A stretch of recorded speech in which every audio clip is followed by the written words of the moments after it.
दिनकू दिन बढ़ीगला छतिया बट कर्मचारी औद्धत्य दूरदूरांतर आसुवा श्रद्धा भावना को आघात देवे एमाने तिले मात्र अवहेला करूना। बट सुरक्षा नियोजित सुरक्षाकर्मी एवं बट कर्मचारी अशालीन व्यवहार अनेक समय अतिष्ठ करुवा बेले गत किछि दिन तले भुवनेश्वर दुई भक्त को मठ परिसर में माड़मारी लहुलुहाण करने घटना समग्र अनंतगोपाल आश्रित को चकित करेছে। यही घटना मनरू न लिबुणु आज पुणी से भली घटना देखा मिली। किछि वयस्क व्यक्ति शालीनतार पोशाक धोती गामछा परिधान कर छतिया बट को प्रवेश करुवा बेले बट सुरक्षा कर्मी माने सेमान को विरोध करथिले। एभली पोशाक न पिंधि पैंट सार्ट बा गंजी पिंधि बट भितर को पशिया को कहिथिले। फल किछि समय पई उभयक मध्य जुक्तितर्क होइतिला। एभली कि ठेलापला परिस्थिति सृष्टि होइतिला।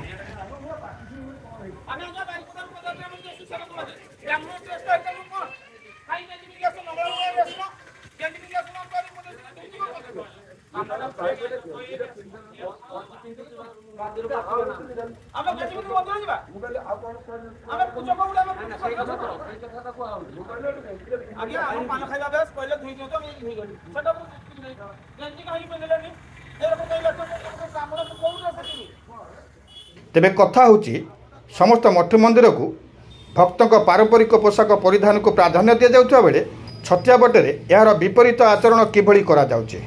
यह कौन आम सनातन धर्म को नष्टभ्रष्ट करने एक प्रयास नुह तो भक्तों भावावेग को बारंबार आघात देवाक एमान को किए प्रवर्ताउछि। देवतर विभाग ना मठर अस्थायी दायित्व कौन व्यक्ति ना खोद उपजिलापाल एभली हीनचक्रांत गोष्ठीर व्यक्ति आचरण और व्यवहार जो छतिया बट प्रति स्थानीय जनसाधारण तथा एठाक आसुता समग्र श्रद्धालु आस्था तुटी जाउथबा परिलक्षित होउछि। तेणु यथाशीघ्र देवतर विभाग छतिया बट प्रति दायित्ववान हेबाकू साधारण दाबी होउछि।